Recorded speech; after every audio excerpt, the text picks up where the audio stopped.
say Roll Tide on this show is you hit the bell. So hit the bell, Roll Tide, everybody. Keep the comments going. We're going to keep an eye on those tonight. Super chats are always appreciated. Send us your questions, and I'm going to have Kyle Henderson, and then Kyle and Andrew Bone are going to hang out in the second part of the show and talk recruiting. So it's going to be a really good Monday night quarterback. Kyle, let me bring you on. I know that you thought this last week's game was a lot like last year's Ohio State National Championship when you talk about Alabama and Mercer. No, glad to be here on Monday Night Quarterback. We got Andrew Bone coming up here in a little while as well to talk recruiting. I think the game against Mercer, and I think kind of when you look to the message that Saban was sending going into that Mercer game, I mean, it was clearly a rat poison game in a game where everybody's not interested in the overall matchup. But I think that Alabama, they're always practicing against themselves, how good you want to be when you look yourself in the mirror. And I think that's what Alabama, their message is going this year, their mantra is. It's not who they're playing, it's how are they playing. And Saban, called it. I mean, from Macon, Georgia, he knew that this was going to happen against Mercer, those first couple of drives. I think that was the best thing that could have happened to Alabama going into this next game against Florida, right? Because now the team is dialed in. The positive news on William Anderson is that he's day-to-day. So, Alabama, look, they're going to be dialed in. Bryce Young, I mean, the guy is almost like a robot, right? The guy says all the right things. He plays the right way on game days. And this team, I think, is laser focused. And look, I've seen the line from 13.5 to 15 going into this game. So a lot on the line for Alabama as they open up SEC play. Yeah, I mean, look, this is a tough game against Florida. I mean, we don't play in the swamp a whole lot, but this is a place you can lose a football game. Is Florida a team that can beat Alabama? I got my questions. I don't know that Emory Jones is going to be able to beat Alabama. I mean, he's got 2 more interceptions and touchdowns, right? I mean, but at the same time, I mean, I still feel like it's Florida. Like, they're going to be up for this game. This is a game that they're going to know a lot of the guys on the Alabama team, because Alabama goes into Florida and picks off a lot of different, top-notch recruits. They played Alabama really well last year in the SEC championship game. And Dan Mullen is a great coach. If Florida lets him walk away, if this isn't a successful season, they're going to be making a big mistake. This guy knows how to coach up a team. And as Alabama steps into this environment down in Florida, this is one of the toughest environments in the entire conference, Kyle. Yeah, absolutely. I mean, playing in the swamp, I mean, I can't wait to see how these players respond going into the swamp and playing against a completely packed house that's going to be sold out. I mean, you looked at last year, these guys, this Alabama team that was 13-0, they didn't play in front of a packed house, which is a complete travesty. I feel that way about the basketball team as well. I thought Coleman would have been completely rocking towards the end of the season. So it's going to be interesting to see how this team responds, and especially when they face some adversity. When the quarterback maybe from Florida comes up with a big play, and how does Alabama dial in and kind of hone in, and which leaders step up? I think Coach Saban has been asking about that throughout this whole preseason camp and still into this game against Florida. Who are the leaders on this team? Who's going to step up when the bell is called? And I think Florida is, I've covered Alabama, just been laser focused on the team since I moved here in 2017. Yes, I live in Tuscaloosa. They lost 4 times. They lost 4 times since I've been here. Okay. Twice to Auburn. Do I think Florida is a team that's capable of beating Alabama? Absolutely. Right? Will they lose to Florida? I have no idea, but it's up to this team. This team has enough talent on offense, clearly on defense, and especially if William Anderson is healthy, these guys just need to focus in on what they can do and take care of Florida, which I think is going to be a challenging opponent. We saw them last year in the SEC championship game. Florida doesn't have all those weapons on the offensive side of the ball. They don't have Kyler Trask. They have 2 quarterbacks who look very comparable. As you said, Emory Jones has thrown 4 interceptions in 2 games. We'll see what happens. And, but I'm curious to see how this team responds playing on the road in a very challenging environment. So you've been here since 2017 and Alabama's lost 4 games? That's it. Well, don't ever move, Kyle. You just stay right where you're at. You just from an Alabama lifer like me, you just stick right where you're at. Okay, don't go anywhere, because I like this percentage right there that you're rolling with. All right, let's get into this game a little bit. I want to start with offense. I don't know that there's a whole lot to talk about with Bryce Young. Look, he's great. I mean, he's poised. He's smart. He's excellent in the pocket. He's got just an amazing ability to spread the football out. I mean, I love the fact that Bryce Young is the guy, because and how many times have I said this to you, Kyle? I like a dual threat guy. I like a guy that can run and throw. Now, we didn't have that with Mac last year, and Alabama won the national championship despite that. I thought Bryce Young last year was going to be the starting quarterback at this point of the season. I figured he'd take the job from Mac. I was exactly wrong. And now Mac is like a young, maybe rookie of the year in the NFL, which is just awesome. I mean, I just didn't see it coming, right? But this is the Bryce Young that I expected. This isn't the guy that we saw last year in mop-up duty. This is a different cat, man. He is just ready to lead this team, right? And I guess I should let you kind of get in on this, but I don't even know that there's a lot to talk about here, except the guy's really good. Yeah, I mean, I think you're right. I mean, I was trying to tell people that going into this season, I was like, don't think about Bryce in terms of when you saw him against Kentucky or against Tennessee or what other mop-up games that he played in. Think of Bryce Young as what you saw during A-Day, right? 300 and whatever yards with 1 touchdown and kind of his playmaking ability. And then when we saw, they're of course not going to show much during preseason, but when he comes and lights up Miami on that first drive, you're like, whoa. Okay. It was almost like Kyler Murray-esque. I get it. He doesn't have that speed that Kyler Murray has in terms of running ability, but in terms of the playmaking ability, it was amazing, honestly.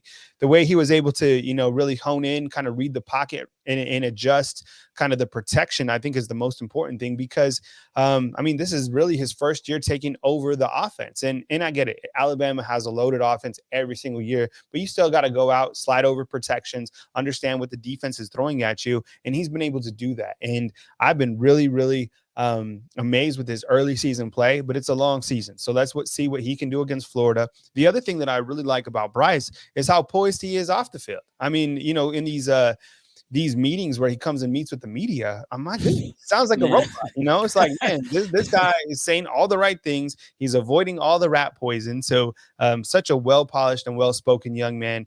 Off to such an incredible start. He's a leader right now for the Heisman Trophy. So I think if you bet $1, you win like 50 cents or something like that. So you're too late on the Heisman campaign for Bryce, but you can certainly sit back and enjoy, what he's off to this season for Alabama. Yeah, you kind of hit on something that's important to me. I mean, just as an Alabama grad, I love it when you see these guys that are great athletes, but they're also students. They're students. Like you can tell, like if Bryce Young isn't a starting quarterback in the NFL, he's going to be leading a business. He's going to be doing something important. I mean, he's a really, really intelligent guy, and he does an excellent job of communicating. I absolutely love that part of it. Just a selfish thing for me. But, not all football players are able to do that, but he is, and he's just the perfect guy to lead this program right now. I've always liked him. I mean, watching him on Rivals coming up from California and then pick Alabama, Alabama didn't get these guys as far as big time recruits for a long time. Right. And then all of a sudden you throw Tua and Jalen and Mac these like superstar high-rated prospect quarterbacks into the system, and with everything else that they have, it's been just an amazing mix. But let's switch gears now to running back. And before we get into that, I want all of you guys to say Roll Tide at the same time by hitting the like button. Give us the thumbs up. Give us the thumbs up. That's your way of saying Roll Tide as we hang out with you right here. Hit the bell. Make sure you subscribe so you know everything that's going on in the world of Bama Insider and the Bama Insider YouTube channel. We're going to cover this Alabama-Florida game like a quilt blanket. We're going to have everything that you need, including Nick Saban's press conference today, Bryce Young today. We got Andrew Bone giving us the recruiting with Kyle coming up next in the show. We got an entire week of everything that you need leading up to the game on Saturday. And then after the game on Saturday, we're coming back and we'll talk about it some more. So this is your home for the Crimson Tide as they roll through what Kyle says could be a bigger dynasty than the Boston Celtics. I woke up super early this morning and I was like, I was typing in, I was like, greatest dynasties, man. Look, Alabama, I mean, they've done an incredible job, right? What they've done under Saban and every single year, this isn't stopping. We're in a dynasty, enjoy the dynasty. But I was looking at some of the other dynasties in the sports world. Woo! I mean, you got the Celtics, you got the Montreal Canadiens, you got the Edmonton Oilers. I mean, all these dynasties that have been, you got, all the basketball teams, right? Of course, you got the Bulls, you got, the kind of the list that goes on and on. I think Oklahoma. Then I started typing longest college football winning streak, and I know Alabama's riding a 16-game winning streak, and I think before they had a 26-game winning streak. Right. The longest winning streak is Oklahoma. I knew it. 47 games in a row. Yep. And the interesting thing about Alabama is this isn't the first dynasty, right? Because they had a dynasty under Bear Bryant as well. Two dynasties separated by, many, many years, but this dynasty in college football specifically. And I know Miami had a great run as well, Florida State, but man, what's going on right now in Tuscaloosa? Oof, this is amazing. Yeah. Look, I knew when you started talking about that it was Oklahoma. I mean, they didn't lose a lot. Nebraska had a dynasty, when I was really young, that they didn't lose a lot of games, man. They were running like, all these, the option, right? And no one could stop them with these amazing players. But what Nick Saban is doing with Alabama right now is just unbelievable, because the field has been set up in a way where it's really difficult to be able to kind of step out of the pack, but they're doing it anyway. And the way that they continue to keep loading is amazing. And this offense lost so many players from last year, and here they are just kind of stepping up, finding their way and continuing. And the defense has been tremendous as well. Like and subscribe as you hang out with us. Give us the thumbs up, guys and gals, as you watch and hang out with us tonight. All right, let me get into this now. We talked about the quarterback, but let's talk about the running back. Brian Robinson, 10 carries, 70 yards. He's still the starting running back for Alabama. He had a touchdown. But look, I'm ready for some more Chase McClellan, man. I know 4 carries, 13 yards, a touchdown. I mean, every time he comes into the game, Kyle, it's just like he's a spark plug, man. I mean, he is just like – it's like when you go out to your car and you open the hood and you get in there and you see that little flicker. This dude is, to me, different than all the other running backs. And look, they're all good and they all bring something to the table. Sanders, Williams, but look, man, McClellan to me is the guy. I'm expecting at some point he's going to be I'm thinking that he should be the lead running back at some point, the starter. Yeah, I said this earlier today, and after we were talking with, after we spoke with or listened to Nick Saban, and I said the same thing, and I think you hit the nail on the head. I think after watching, this running back room, and Coach Saban talked about the running back room. Look, there's no wrong answer with the running back room, whether you want Brian Robinson, Jason McClellan, Roydell Williams, Trey Sanders, Kamar Wheaton.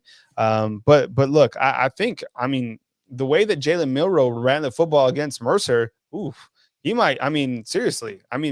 They said he's the fastest player on the team. Remember, I was telling you guys that, and you guys on the comment box were like, there's no way a quarterback could be the fast. Yes, they said that. So I told you that before. And the way that Jalen Milroe was demonstrating that he could run the football, wow. Let's see what he could do. Still waiting to see what he can do in terms of throwing the football. And as Saban said today, he's kind of the, developmental process of his game.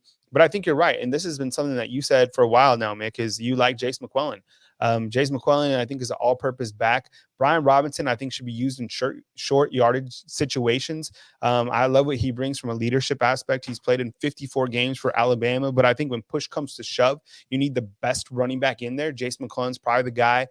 Trey Sanders, I think he's doing, he's making a lot of progress, and I think he's going to be right there as well. Had kind of a strange fumble there on that, I think it was the third quarter.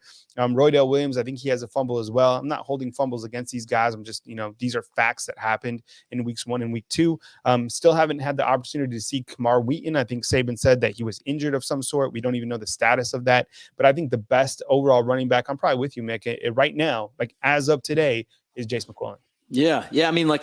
I've been, how long have I been saying that, Kyle? Since last year. He used to come into the games. They were just blowouts, and they couldn't even keep him in the game because he was so electric on the football field. Let's get into Bill O'Brien, the offensive coordinator for Alabama. We knew when he came over from the Texans that this was a guy that was going to be talked about as far as future jobs as a college football head coach. And maybe he's had enough of the NFL. Things didn't go well in Houston, although he did make the playoffs a lot. He's been 2 games with Nick Saban. He's looked really good. He knows this job. Like, he could be the head coach. He's that good, right? Now, all of a sudden, after USC's debacle against Stanford, right, this past weekend, finally everybody's going, hey, Clay Helton, he's not good, man. And then, they're starting to say, what about Bill O'Brien? Yeah, there was some interesting coaching candidates brought up, and I think Athlon Sports probably had the best list of coaching candidates. And look, anytime that a coach, exits from whatever program, you're obviously going to go to Alabama because the rainbow ends here, right? This is where all the gold is every single year. It's like if you look for a rainbow, it's out at the Mount Moore facility. So look, Bill O'Brien, he has head coaching experience. Obviously has college head coaching experience. He was with Penn State. Now currently with the Alabama Crimson Tide. As you know, he was also made a stop at the Houston Texans for whatever reason. People don't like him. I don't know. Saban seems to really like him, and what he's done with Alabama's offense is pretty amazing, considering he took over losing Mac Jones, who was starting in the NFL, Najee Harris, who was starting in the NFL, Devontae Smith, who was starting in the NFL. I mean, should I go on? So Bill O'Brien has made a quick adjustment to a very dynamic offense. Other names mentioned in this article by Athlon Sports: Matt Campbell, head football coach at Iowa State. This is an interesting name. We mentioned Mario Cristobal as the head coach at Oregon. It's interesting because can't Oregon just pay their head football coach whatever they want? I mean, right. Mario Cristobal, following that win over Ohio State, like, shouldn't they be paying him, however much he wants? This is an interesting name. They said Tony Elliott, the offensive coordinator for Clemson. Clemson never loses their assistant coaches. I don't know why. Luke Fickell out of Cincinnati doing a great job. PJ Fleck out of Minnesota. James Franklin out of Penn State. And Urban Meyer out of the Jacksonville Jaguars. We obviously saw the Jacksonville Jaguars struggle in their opener. Look, Bill O'Brien is going to be a name that eventually leaves Alabama probably sooner than we think. I'm not saying he's going to USC, but he's a head football coach. He's coming over here because, he's going to stay in the limelight, can work with Saban. And once you've been here for just a year, you can go anywhere you want and get a raise. I mean, that's just how it is. Look at all the coaches that leave. You think they leave because, they don't win national championships. They leave because they have other opportunities to make more money other places. So, I don't know what's going to happen with Bill O'Brien, but he's certainly going to be mentioned. And I don't think he's a serious candidate for USC, but he's obviously going to be mentioned. Yeah, he's going to be mentioned because at the end of the season, if Alabama has the type of year that they could potentially have, he'll be a head coach somewhere else, right? And maybe even Doug Marrone, who I've always thought was just, I mean, even more talented to me than Bill O'Brien. And Bill O'Brien led Penn State, and obviously he did really awesome stuff with the Texans. He got them to the playoffs a bunch. He did run into to Patrick Mahomes, right, in the playoffs, blew that big lead, and it was kind of all curtains at that point. But Alabama's really fortunate to have these guys on their sideline, and what you hope is that the same thing happens that happened last year. As you get into the playoffs, these guys roll, and if they're going to go somewhere else, we get through the postseason with them. I see all of you guys hanging out. There are 100 plus people watching the show right now, and Kyle and I both expect 100 thumbs up. That's the way you say, hey, roll tide, guys, as we talk Alabama football on Monday Night Quarterback. A special appearance from Kyle Henderson tonight as we hang out. Him and Andrew Bone are going to talk recruiting coming up, but we're still getting into this Alabama Crimson Tide team against Mercer. Kyle, you know this. I'm buddies with Jay Barker, former national championship quarterback and the host of the Jay Barker Show. And today, and I talked to Jay, and he said that he didn't think, and look, he knows a lot more about football than I do, right? He didn't think the William Anderson chop block was a dirty play. He just thought that, you know what, if they were better football players, they probably wouldn't have hit him like that. I have not been, to be perfectly honest, really happy about that, how it all went down, but it looks like it's a bruised knee. What was your thoughts on that play? And moving forward, does it seem like, I mean, all I'm hearing is very positive updates that he's going to be all right. Do you think that's the case? And will he play against Florida? Yeah, that's I mean, will he play against Florida? I mean, that's the ultimate decision by Nick Saban. But I think, from what we, kind of reading through the tea leaves, that Nick Saban saying it was day to day. I think that's a great sign. I think after the game, they were probably a little bit more worried because I think someone in the comment box said that it was an ugly hit. I thought it was an ugly hit as well. On what I feel is the best, defensive player in college football. I think Kevin Thibodeau is up there as well from Oregon.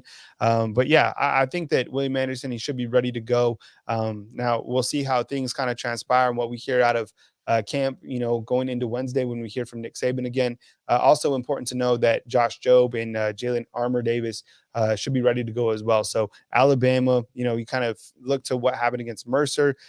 Those guys being sat out for really undisclosed reasons. I think it was some sort of small injuries. Should be good to go against Florida. Yeah, so that's good. Definitely good news as we get set to go. Final thoughts, Kyle, on the 48-14 win over Mercer. And let me kind of preference that with saying I hate these games. I really do. Last year's schedule was the SEC schedule. Nick Saban today in his press conference kind of said, hey, first he said, and you can watch it, guys. You don't have to take my word for it. It's posted right here on the Bama Insider YouTube channel. I'm not going to get into this, Kyle. He said that. And then that's exactly what he did. He got into it. He's like, I've always been an advocate for every class to be able to play every team in the SEC. He mentioned last year's schedule where it was an entire SEC schedule. And, the last week's game, it's really hard to get motivated about Mercer. I mean, I'm sorry. If you're Alabama football, it is hard to get up for that game. Yeah, I mean, those two teams should never play each other ever. I mean, it's terrible. I mean, I think even as, look, I mean, we're humans, obviously, and that was just not interesting. It's like there was no salt, there was no pepper, there was no nothing on the So you're like, but what you do is you kind of look for, you kind of really micro on the game, and you look to that third and fourth quarter, and you see what other players are playing. You got Southern Miss coming up. The game's going to be at night. That's a little bit more exciting, I guess, because it's in the evening time. And then you got New Mexico State there at the back end. I think that the best team should only play the best teams. Last year, we were spoiled. It was a wonderful 13-game season. And even though we tried to dodge kind of those sleepy games, we still got like Kentucky in there, and Alabama beat the brakes off them. Same with Mississippi State. So I think Alabama, if they really wanted to beat Miami from, I don't know, about 50 or 60, they would have. They did the same thing for Mercer. They could have. They're not going to do that. Saban, he's too classy of a guy to do that to an opposing coach. But, I just don't think that those two teams should play. That's in the past. We look forward to Florida. You got Ole Miss coming up. You got Texas A&M. Those are some really quality games and really some games that are going to, kind of dictate how the rest of the season goes for the Alabama Crimson Tide. So I'm curious to find out more about Texas A&M's quarterback. I really haven't had a chance to check that out today. I don't know kind of the severity of his injury. As you know, I've been online with you guys since like 12 p.m. So, if we find out, more on Texas A&M, that's kind of one team that I think has a lot of major weapons that could be a problem for Alabama's defense. But, look, we turn the page to Florida.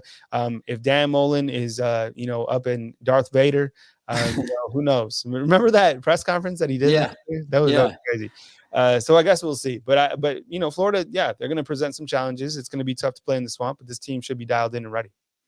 Yeah, one of my best friends, Skip Bowers, who used to work for Alabama, is now the SID with Darth Vader over there at Florida. So exciting for that. But Haynes King is the quarterback for Texas A&M. He's got a fractured ankle, and he's going to be out. So he's not going to play until after the Alabama game. So that really limits Texas A&M's offense. And, I hate to see these guys get hurt. He's a freshman quarterback. He's a highly touted guy. He's leading the way for them. And then once he got hurt, it was like watching them play against Colorado. I'm going, okay, at some point, right, Kyle? But they just never got it going, although they did do enough to win. Their defense is very solid. Yeah, I mean, I think that, and I hope at some point during the season that Pete Golding gets some credit, because I think, early on, you kind of rewind to see what Pete Golding's been working with these past couple of years. He's became the scapegoat, and you hear me say this on every video.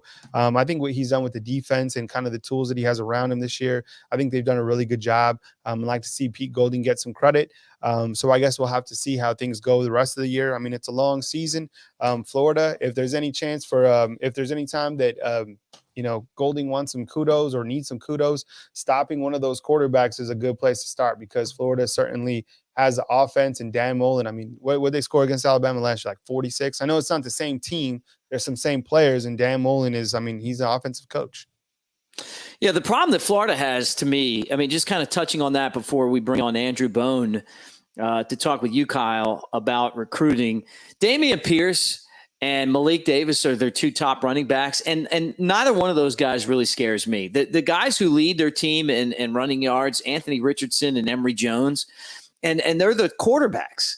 And I just feel like Alabama up front is gonna take that out of it, and they're gonna make those running backs try to do something. Their offense and they.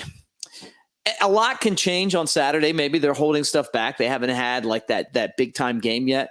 But when I watch this team, I don't see Kyle Pitts. I don't see Kyle Trask. I don't see Tony. I mean, I just don't see all of those guys who were playmakers all over the field that they had last year. I mean, you see flashes of guys that can do things. I mean, look, Copeland's a great receiver, Jacob Copeland.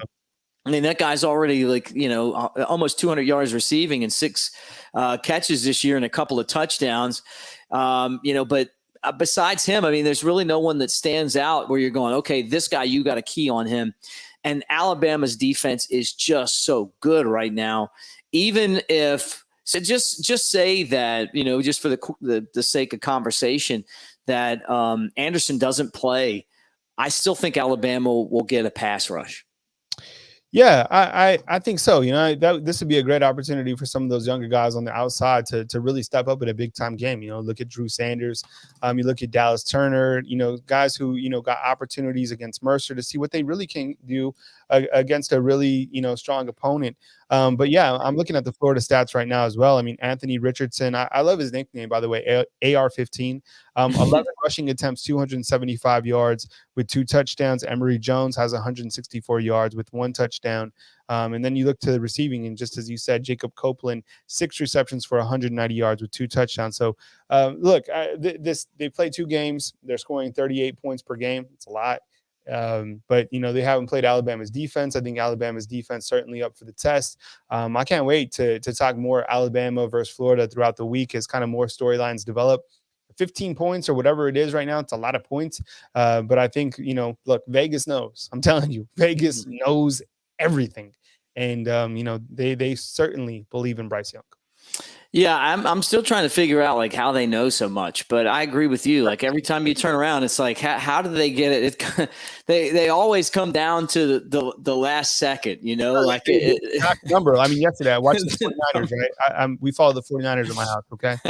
49ers and Detroit. The line was 9, okay? You know what the outcome of that game was? Yeah, it was probably like 9, right? Or 8. 9. Yeah. Like.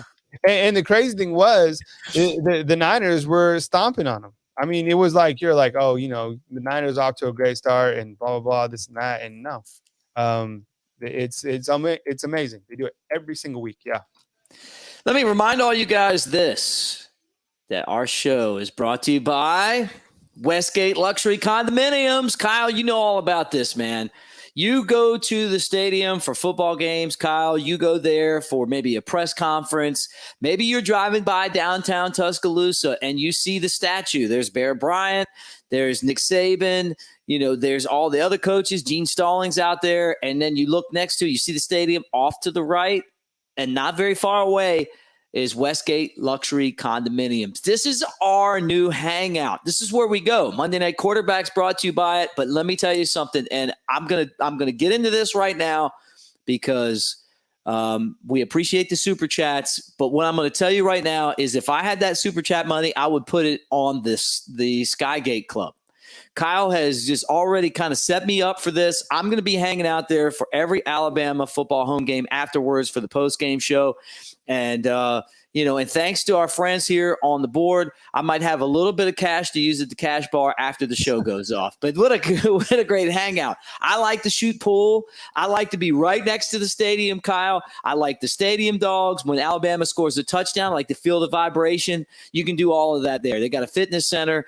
It's just a really fantastic place. If you're flying in, and I know look, last night I did the call-in show. You guys were calling from all over the country, right?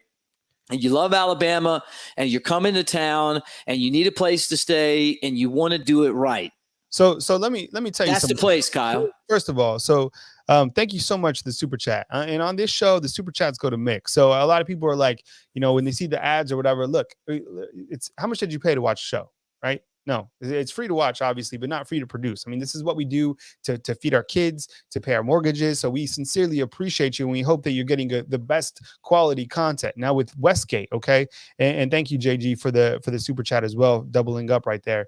Both of you guys. So Westgate, the deal is, look, it's going to be tough to stay there during the game weekend. I get it. I mean, that's for another stratosphere of people. However, when you come into Tuscaloosa during non-game day weekends, you can stay at Westgate Luxury Condominiums as your hotel. You can stay there. You can experience the whole experience for Westgate. So during non-game days, how about for the basketball season? You want to come in here for the basketball season? You want someplace nice to stay? Look at the room. Imagine waking up, Mick, like that and just seeing, Bryant-Denny Stadium. So we appreciate Westgate. They certainly help us get by, and so do the super chats. So thank you so much. Mick is going to be up there at the Skygate following the game. So we sincerely appreciate you guys, and we appreciate Westgate for their sponsorship right here at BamaInsider.com. Yeah, love you guys, man. Thank you so much for the super chats. And I'm telling you, roll tide. And if you're in town and you happen to be at the Skygate, you better come up to me and hang out, man, because that's where I'm going to be. Kyle's going to be doing his thing. We got, Trey doing his thing. And that's how we're going to cover all of these Alabama games in Tuscaloosa. I'm the lucky one because I get to hang out in the lap of luxury, right? Like the Jeffersons. I'm like the Jeffersons. I went from, I'm moving on up, right? So I can't wait to get there for the next game, and really appreciate all you guys. And I've said it last night. I said it last week. As we kind of gotten back into the scene again, I recognize a lot of you guys that hang out here on the channel and that you are into Alabama, like Kyle and me and the rest of our staff, and you make it fun. Like whether we're doing Monday Night Quarterback, the Sunday night shows, all the different things that Kyle's doing. I'm back on Saturday. Love you guys and can't tell you how much I appreciate you for hanging out with us and making this really special. All right, Kyle, look, you got the chance to talk to Andrew Bone today about recruiting. Before I send it there to get the update on everything that's going on with Bama Insider's newest dad, anything that you want to promote before we go there? Well, just to kind of double up, we appreciate you guys being a part of our website. Thank you very much for the super chats. You can catch Nick Saban's press conference back on BamaInsider.com. Tony has a great article on BamaInsider.com regarding the efficiency and the early grades of Bryce Young. We went over the grades on the Pro Football Focus if you're interested on that on our video earlier today following Nick Saban. So you can cruise through our YouTube channel and check that out. Hit the thumbs up, subscribe, definitely super chat the staff. Those go a long way. I got an interview, which we're going to play next with Andrew Bone. I talked with him today just to kind of about the recruiting landscape and kind of where things stand. There were some visitors that were in Tuscaloosa that got a taste of Bryant-Denny Stadium. Remember that they didn't have Alabama wasn't allowed to have any recruits at the games last year, right? So, and they still came out on top recruiting. So now that they're able to show them kind of the Walk of Champions, the new locker rooms, and give them a taste of Bryant-Denny Stadium, things are about to turn up. And remember, Shamar Turner, he committed to Florida, and I think it was Florida and Alabama. So he's going to touch on some of those recruiting battles. And as you know, Alabama's always gone to Florida, and such a big pipeline for the Crimson Tide. So whenever Mick's ready, he's going to turn you over to our earlier interview of Andrew Bone talking about Alabama Crimson Tide football. Thank you very much for enjoying the show tonight with Mick. Please continue to support him, and we'll see you next time right here on BamaInsider.com. Hey, thanks for hanging out, Kyle. Always love to hang out with you. And don't forget, Friday nights, I'm going to be this Friday night right on the line, Kyle. I'm doing it right on the line. Like, am I in Alabama or am I in Florida? I'm going to be at the floor, Bama. Right in Perdido Key. Am I in Orange Beach? Am I in Perdido Key? That's where I'm going to be Friday night, 6 to 8 for the Bama Insider Tailgate Show. There's only one place when Alabama and Florida are playing football to be, and that's there. And we'll have that show for you on here. But awesome hanging out with you, Kyle. And I can't wait to see this interview with Andrew Bone. Roll Tide, everybody. Hit the thumbs up, hit the subscribe button. And here's the latest on recruiting with two of the best in the business. Hey, what's going on, everyone? It's Kyle Henderson along with Andrew Bone, BamaInsider.com. Thank you for watching us on Monday Night Quarterback. Definitely hit the thumbs up, like, subscribe. Remember, Monday Night Quarterback is brought to you in part by Westgate Luxury Condominiums. No better place to stay than Westgate. Closer to the action.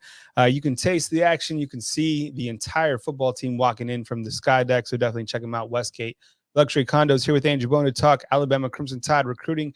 Alabama now 2-0. But last week, I mean, Bone, I wouldn't call it, it was something that finally didn't go maybe right for Alabama. I want to get your take because we haven't caught up on this, but Justice Finkley commits to Texas. Is it time to panic if you cover recruiting or if you follow recruiting? What's your take on Justice Finkley? And then let's kind of talk about some 2023 targets.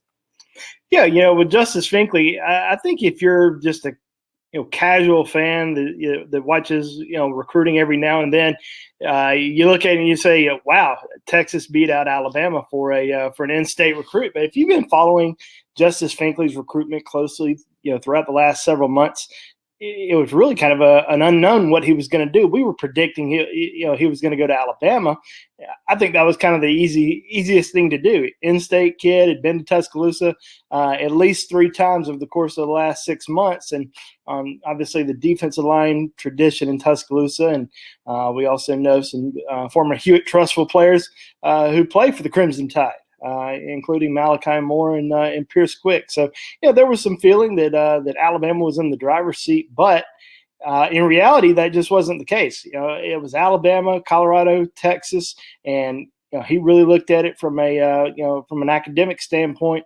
He wants to be a neurosurgeon one day, and really felt like Texas had the best opportunity for him, and that's what he wanted to do. So I can't fault him there, but it is somebody that Alabama wanted and they missed out on, and he's an in-state recruit. Doesn't happen too often. There was probably, I would say there were 7 in-state recruits this year that Alabama really went after, like really recruited, really pursued. They got 5 of them.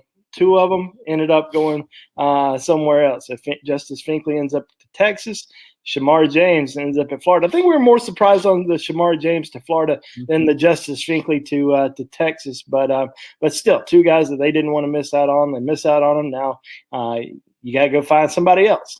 And look, I'm just saying, I know, Justice, you got to do what's right for you. It's a long way into recruiting, right? And everybody was watching that Texas game against Arkansas. Bone, there was some winners and some losers, right, of college football. This Alabama team keeps winning, and all these other programs. Even you look to Texas A&M. You got to be surprised with that score against Colorado, right? Ohio State loses at home. Florida State loses on a walk-off to Jacksonville State. So, it's early, but my goodness, I was just blown away with that loss, that Texas had to Arkansas. Here with Andrew Bone talking Alabama Crimson Tide football recruiting. Definitely hit the thumbs up, like, subscribe. Appreciate you guys watching us on Monday Night Quarterback. Bone, as we kind of talk about some prospects in the class of 2023, I wanted to get your take. We've been talking about this earlier. Peter Woods, Hunter Osborne, guys that, you've talked about in that class of 2023. What's kind of the latest on those guys? Yeah, I'm really interested to kind of see what happens the rest of the way for Alabama on the defensive front. And, that's going to have probably ramifications to what they're going to do in this 2023 recruiting class. There's still some really good players out there that they're heavily recruiting in 2022, and we've talked about a lot of those guys before, like Anthony Lucas and Quincy Wiggins and Curtis Perry, guys like that. What's going to happen with those guys?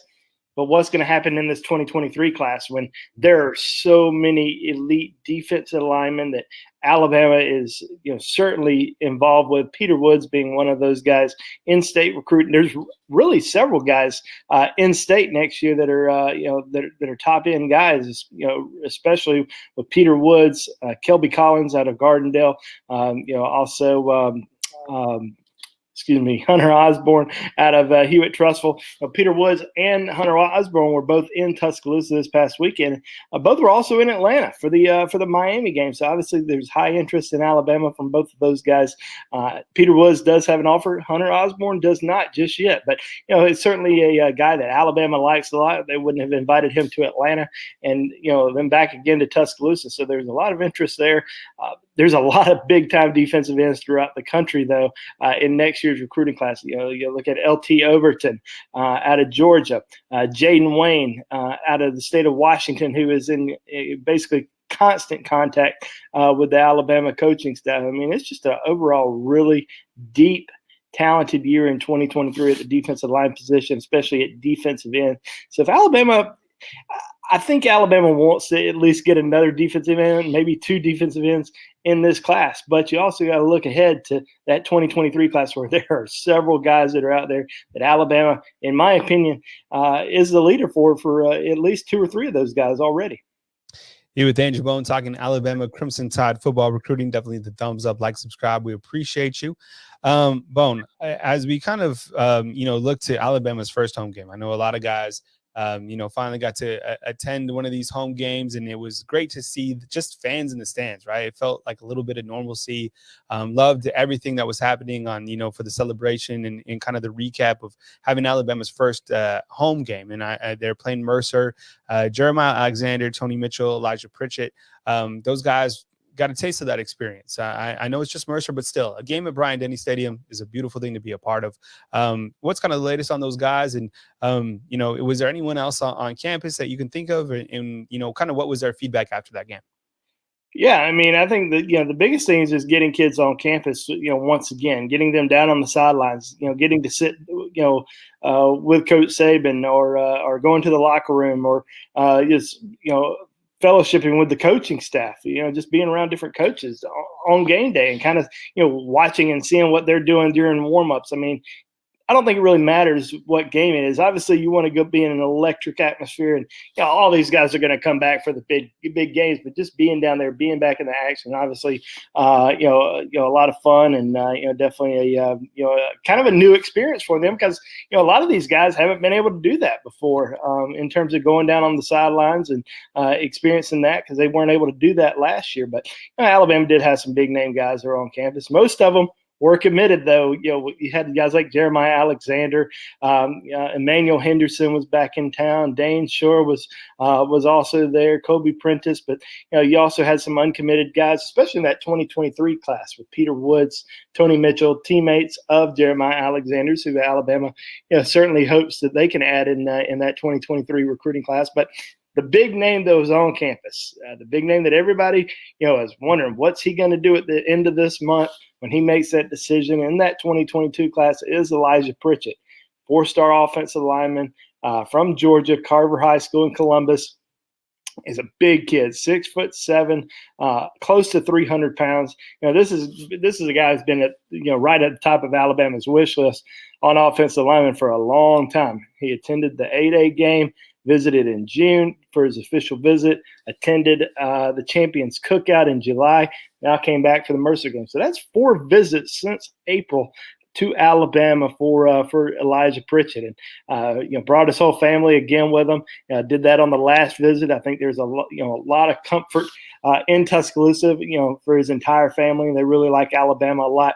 Now, in my opinion, this has been an Alabama-Florida State recruiting battle for the last little while. Even though Georgia and USC are in it, I think both of those schools are just trailing a little bit behind Alabama and Florida State. And there's been, as you see on the Futurecast, tie right now between Florida State and Alabama. And I know there's Florida State people who feel like he's going to Florida State. Alabama people feel like he's going to Alabama. And he's, come out and said that, it's really a neck and neck race between, those schools. And he mentions USC and Georgia, but it's really between Florida State and Alabama, in my opinion. And I think Alabama did a great job with him this weekend. And not to mention, while he's on campus, Florida State loses to Jacksonville State. So, obviously, that's probably not going to be a determining factor, in my opinion, on his final decision. But it certainly doesn't hurt Alabama's chances. So we'll see what happens on the 28th when he makes that decision. But as of right now, I still think Alabama's got a great chance to land him, and I'm still leaning that way. Well, this weekend, we have Alabama versus Florida. And as you know, Alabama continues to go into Florida and get some of the top prospects. You look at all the wide receivers that Alabama recently has added to their roster. You look at the success just overall that Alabama continues to have out of Florida. I mean, it's such a deep recruiting pool every single year. As we kind of look to this game and we look to the remaining prospects that might be committed, you talked just recently about Shamar James. Let's kind of dive into if there's any recruiting battles or, who's kind of has their eyes on this game and who might be a member of a great sold out game at the Swamp. Well, it's going to be a hot ticket. Alabama's coming to town.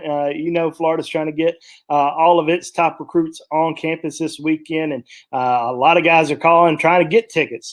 Guys that they probably weren't expecting we're going to visit this weekend are now calling them, trying to get tickets to the game. So you certainly know that it's going to be just filled with a lot of talent. So it could go one or two ways. It could go really well for Florida and give them a lot of momentum, but it could also give some more momentum back to Alabama if they go down there and just cover the spread and beat Florida pretty good. So we'll see what happens. But Alabama and Florida, they've been going at it for a long time in the recruiting wars, and we've seen some wins for Florida this year. We've seen some wins for Alabama. Alabama landed Tyler Booker and Sean Murphy, two elite players that Florida was in the top 2, top 3, 4. You also on the Florida side, they were able to steal Shamar James away from Alabama. I say still, he wasn't committed, but we pretty much thought that he was going to Alabama before he committed to the Gators, and also Isaiah Bond, who committed to Florida, but attended that Alabama-Miami game a couple of weekends ago. So there's certainly been some recruiting battles between both those schools. There's some other kids that are going, that are going to the game this weekend who still are not committed, including Evan Stewart, the 5-star wide receiver from Texas, is expected to end Gainesville this weekend. Still considering both schools very heavily. Of course, a lot of people are thinking that Florida is in the driver's seat for him, but Alabama's right there. They're still in the mix. Walter Nolan, 5-star defensive lineman from Tennessee. It's kind of interesting because Walter eliminated Alabama and Florida from his top group here recently. Has it as Georgia, Texas A&M, and Tennessee. Does Alabama or Florida potentially get back in it with Walter Nolan this weekend? He's taking a visit, expected to take a visit. We'll see if he ends up making the trip down there. And then he also says he's likely going to be attending the Alabama LSU game later on this season. So this might be an opportunity for him to see Alabama multiple times this year, and potentially Alabama getting back in the picture for him. We also have Quincy Wiggins, Rivals 100 defensive end from Louisiana, who's also expected down there in Gainesville for the game, and he has a high interest in Alabama, LSU, Texas A&M. So Texas, I still think it's going to be an LSU. I think he's LSU's to lose right now, but Alabama and Florida still involved, and he'll be going down there. So a lot of recruits, also a lot of recruits in that 2023 recruiting class. You're going to see a lot of top names that are going to be at that game that are strongly considering both programs, including Tony Mitchell, who was down in Tuscaloosa this past weekend. Bone, before we let you go, I just want to get your take, because we never ask you, and maybe we should, because you watch the games every single Saturday, right? I mean, you get to enjoy a cold one and watch the games, and kind of take it in a little bit different than the regular staff. Bone does our recruiting, and the rest of the staff cover the team. But through these first 2 games, and I know it's super early. We covered Bryce Young in high school. Matter Day comes out. What he's been doing, from a statistical standpoint, has been super impressive. But now that we're getting to know him a little bit more and understand kind of the poise and kind of the preparation that he's had to lead him up to this point, have you been impressed? Did you expect this? Did you expect him to have this big of an impact with the offense and be that productive early on? Well, I love Bryce coming out of high school. I thought he was, an elite player, and was certainly excited to see what he was going to be able to do once he got to Alabama. My biggest probably question mark going in. Everybody always questions his size. Hey, I never had a question about his size at all. I was more probably concerned about what was the offensive line going to be like for him in that first year, because they were losing some veterans. Obviously, they were losing some talent at the receiver position. So, who was going to step up? Who was, going to be, an elite player on that offensive line to go along with, with Evan Neal and Neal Ickey, or, you can't just have 2 really good offensive linemen. You need more than 2. So, I feel like, they've done pretty well in protecting him so far. But obviously, they've got some talent at wide receiver, and we'll see kind of what happens this weekend down in Florida, because this is really the first big test. Miami, obviously, they were, I think. I don't want to say they're bad. I think they're a top 25 team, but they're not in Alabama. They're not going to contend with Alabama. We knew that. Florida, they can. They've got the talent. Do they have the talent at the quarterback position to compete? I don't know. They've got some explosive athletes at the position, but they're going to have to do more than running the football against Alabama. So we'll see what happens. Obviously, Florida's got a great defense. They've got a lot of talent. They recruit really well, and they recruit well against Alabama. So we'll have to just wait and see what happens this weekend. But this is a big moment for both programs. Obviously, with Florida, trying to get to that elite level, and they almost. Well, I don't know if I'd say they almost got Bama last year, but they put up one heck of a fight in that SEC championship game, and they're certainly they got this game circled for a reason on their calendar and bringing in a lot of recruits. But Alabama, can show themselves this weekend and prove that they're still the king of the hill.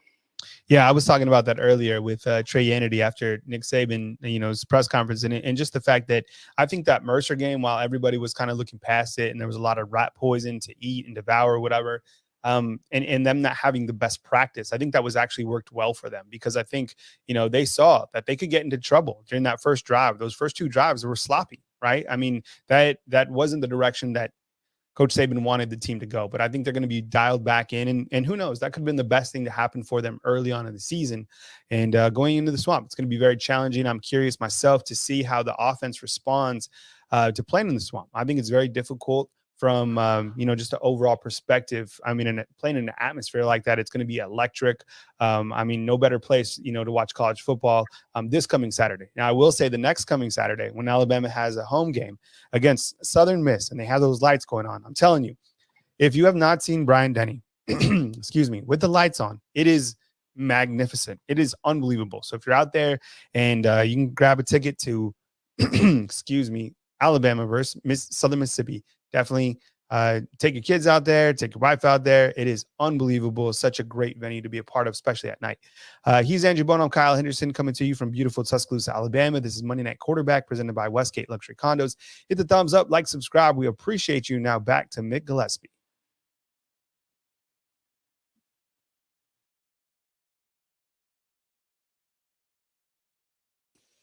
All right, guys, that's it, man. That's the show for tonight. Look, awesome hanging out. Kyle and Bone did a great job. Like and subscribe. Don't forget that the show is brought to you by these guys, Westgate Luxury Condominiums, right there in Tuscaloosa, right there next to Bryant-Denny Stadium. As I put my glasses on, I'm telling you right now, roll tide, everybody. Like and subscribe. You cannot beat Kyle Henderson and Andrew Bone. I just work with these guys, but you love them as well, and you can't beat Luxury Condominiums right there from Westgate. They're right next to the stadium. You come to town, and that's the place that you're going to want to check out. You got some friends, and you're like, hey, you need to be in Tuscaloosa and see what it's all about. That's where you want to stay, at Westgate Luxury Condominiums. Don't forget, we got a bunch of other stuff coming on the channel, including all the press conferences. Kyle Henderson and Andrew Bone will be back. My show on every Friday from here through football season. And let me throw that up there right now. And roll tide right back to you. The Bama Insider Tailgate Show this week at 6 o'clock is going to be live from the Flora, Bama, right in the middle, right on the line, Florida, Alabama, for the big game. But thanks for watching, guys. Like and subscribe, and roll tide. Make sure you stay tuned to the Bama Insider YouTube channel for all of the upcoming information.